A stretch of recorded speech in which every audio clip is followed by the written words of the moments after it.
Post-game reaction, guys. Baltimore Ravens, Philadelphia Eagles. Fourth quarter, late surge, comeback attempt by the Eagles falls just short on a 2-point conversion. 30-28 Ravens. A game that, boy, I was so close to getting it. I always pick the Eagles to win, guys. I'm an Eagles fan. I don't see how you go into a game as an Eagle fan thinking you're going to lose. It just doesn't make sense to me. But I said 31-30, and that's about what it would have taken to win this game. There were some positives. There's some horrible negatives. Let's talk about it, y'all.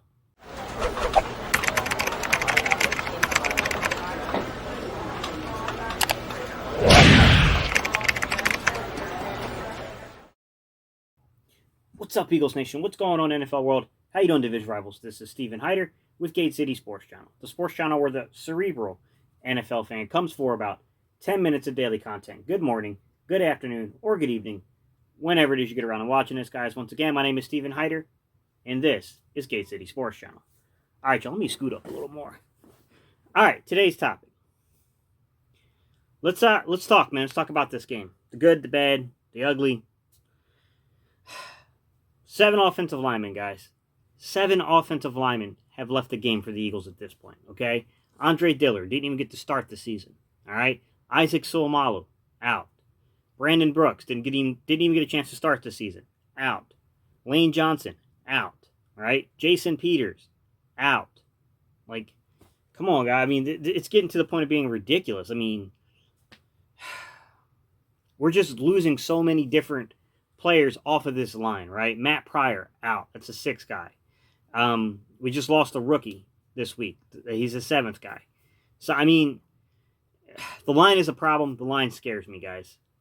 The reason the line scares me is because this is something that can kill you in games you should win, right? We should win the next 3 games. What do we got? The Giants, the Dallas, and Giants? Like, we should win those 3 games. Should. Should's a big word. Should win those games. But when you got 7 offensive linemen down, the Eagles got to do something to shore this lineup. Now, I've heard rumors that there's a chance that Jason Peters and Isaac Seumalo could potentially return this upcoming week. Potentially. And we're on a shortened week. If you were to ask me my gut instinct, guys, what do I say? Unlikely. It's unlikely, man. We're on a shortened week. We play Thursday. I hope it happens. You know what I'm saying? Like, I'm not crossing my fingers there. I'm just not going to cross my fingers there. The O-line wasn't good enough. Jamon Brown got better later in the game, but man, he got beat really badly for 3 quarters of this football game, guys.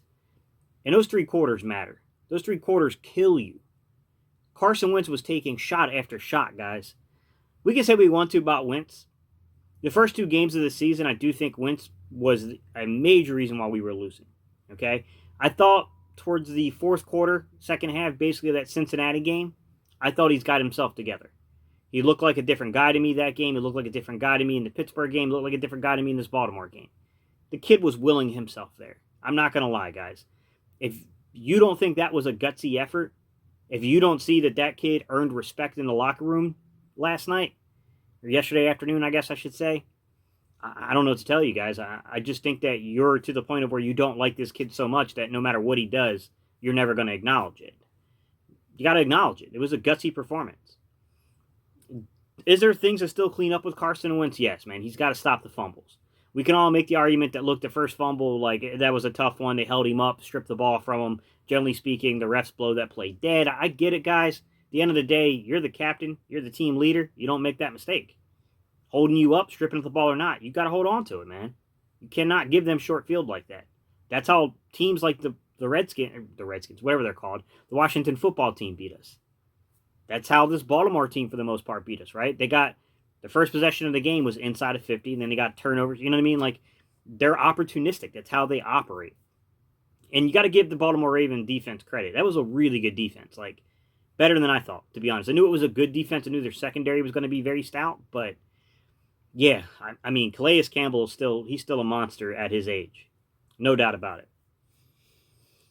Doug Peterson's play calling, guys. I mean, what can you say at this point, guys? I'm just so sick of talking about Doug Peterson's play calling. Like, it's not that, like, if I go watch film, guys, don't get me wrong. It's not like he's not scheming things open. He is. There are times that Carson just misses it, maybe between Press Taylor, the passing game coordinator, Carson Wentz, the quarterback, and Doug Peterson, the head coach, who's mostly designing the scheme of these things, something's missing between the progressions, guys coming open at times, stuff like that. I know some of you guys like to throw up pictures and like, look, they missed this read. Like, no, not exactly, guys. It's people who've never played the position. It's more complex than that. You have to know when the read is, when that window is coming open, and then you have to look at the coaching staff to make sure that they're adjusting the reads when they're getting looks from defenses to make sure Carson knows, hey, if you get this look, make this your first read, this your second read. You know what I'm saying? Like, it's a really complex issue, actually. Like, you have to really understand, you have to really have played the position to get sometimes what goes on with that stuff. It's situational with me, with Doug. Like, the 17-6. I get what Doug was trying to do, right? He's trying to galvanize, or not galvanize, but he's trying to rally the troops, basically, right? He's trying to say, look, this game's not going to be over. We're going to fight through this game. We're going for 2 points. We're going to send a message. Yeah, but that message cost you. You need to reevaluate that messaging you're trying to send. Because if you just take the layup there and get those, get the 7 instead of the 6, trying to go for 8, which is, come on, man. It's not in the grand scheme of things. Come on. It kills you. Those little things can kill you at the end of a game, right? Going for it on 4th down, we should have taken a field goal. And then you turn around the next possession and you try a long field goal. Like, it's, you know what I mean? Like, it's situational play calling. Running RPOs down on the goal line. The reason I don't like RPOs on the goal line, guys, is when you got 7 offensive linemen down, you're not getting pushed, man. You're not getting pushed. And I understand he ran it towards the left side. He's going where he's got Mulata and he's got Herbig, which are more knowns than what you got on the right side with Jamon Brown, right? I get it. I completely understand the thought process, but it's still flawed. Look, number one, you're playing in a limited space. The yardage between you and your defenders is shortened. They don't have as much territory to defend. It's a lot harder for RPOs to work down there. I'm not saying you take away, putting stress on the defense. You could have run options. You could have ran a boot down there. You could have done something that maybe stressed the edges more, but you didn't do that. Me personally, I would have put the game in Travis Fulgham's hands, and I would have put the game in Carson Wentz's hands. I would have had no problem losing that football game on a bootleg with Carson making the unilateral decision he's going to run for it and go for it. We come up short. Hey, we came up short, but we dang sure tried. Travis Fulgham, you boot Carson. Carson goes for Fulgham. They break the pass up. Fulgham just can't bring it in. You go down swinging at least. I just didn't like the way we ended the RPO because, I know there's no such thing as moral victories, but that's also bullcrap. There is. A moral victory doesn't show up on a stat sheet, but it keeps you going for the rest of the season. It keeps your team fighting. It keeps you alive in stuff. Like, those things do exist. I didn't like the way we ended the game. I just thought that was a horrible play call. I thought it was completely on Doug. You just can't have that kind of crap happen. On a positive note, Travis Fulgham. Travis Fulgham is the real deal. He's here to stay. Guys, if you remember when I went back, I told you what I thought this offense was missing. I thought it was missing a natural boundary side X-aligned receiver. Okay, basically meaning a guy who has the appropriate body frame, long enough arms, length to get out there and grab a football, and can play in tighter windows. I thought that's what the offense was missing, right? I thought we were highly dependent upon very talented kids, like a Rager for the first few games, right? We depended upon, John Hightower. These guys are incredibly talented. They're not boundary side receivers, okay? They had the ability to play it on occasion because they're so talented. But look, both of those guys are 31-inch arm dudes. You need a 33, 34-inch arm guy out there. Like, even Zach Ertz. We do use Zach Ertz a lot in 12-man personnel. He's a Y tight end, okay? Y tight end is a little different from your F. Your F is a movement piece, okay? He's more like a kind of a weird hybrid fullback wing kind of, they're movement guys. F tight ends are. In 12 personnel, there are times we will basically be in 12 personnel, but it's a modified 11-man because you're just using Zach Ertz as essentially your X-aligned receiver. But even Zach Ertz has that struggle where he's a 6'5" guy, but he's got awkwardly short arms. He's only a 31-inch arm guy.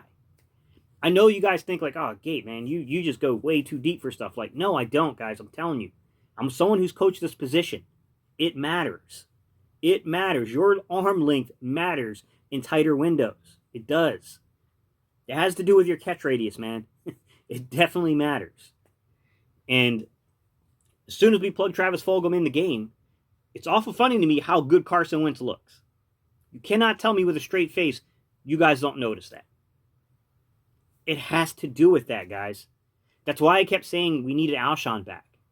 As much as we might hate Alshon, and now I don't think Alshon's, just not to confuse it, I don't think Alshon is as necessary anymore that you have Fulgham emerging. I don't think that is quite as necessary. I think you need receivers, and I think Alshon could help. But I don't want to take snaps away from Fulgham at this point. Because I think Fulgham is starting to emerge. I think he's your future at the X. So, we need health, man. If we can get some of these guys back, man. Just getting Rager back would be tremendously helpful. Because I think having the combination of Fulgham and Rager is going to be a really good combination for the Philadelphia Eagles for a long time. Rager, Fulgham, Greg Ward Jr., Quez Watkins. I think these guys have it, man. Hightower. Man. Oh my gosh. Guys. Like Mike and I, we were talking, right? And I told him, I said, look, I just don't like the way they're trying to use them. I don't think, judging from the film, I watch a lot of film, guys. I was like, I never really, Hightower has the ability to make spectacular catches. He does. But he's not consistent. And he has like a weird hand and eye coordination issue. Okay? His timing is way off when he does these contested catches. I was saying, hey, hit him in stride. He's more of a in stride, right? Run after a rack kind of guy. Run after the catch. Hit him in stride and let him use that speed. Let him use that agility he has. And Carson throws a rope. I mean, it was on a rope. It was a dime. Bam, right into the hands, and he drops it. And I'm like, oh my God, Mike is about to chop me up on this one. I think Wentz said it, man. And he was right. These losses are coming down to failed execution. Losing the turnover battle and failed execution. That's what's happening. We're not executing plays properly. Play calling is an issue at times. It's not, you know what I'm saying? Like, we're doing stupid things at times. We got to fix this stuff up, man.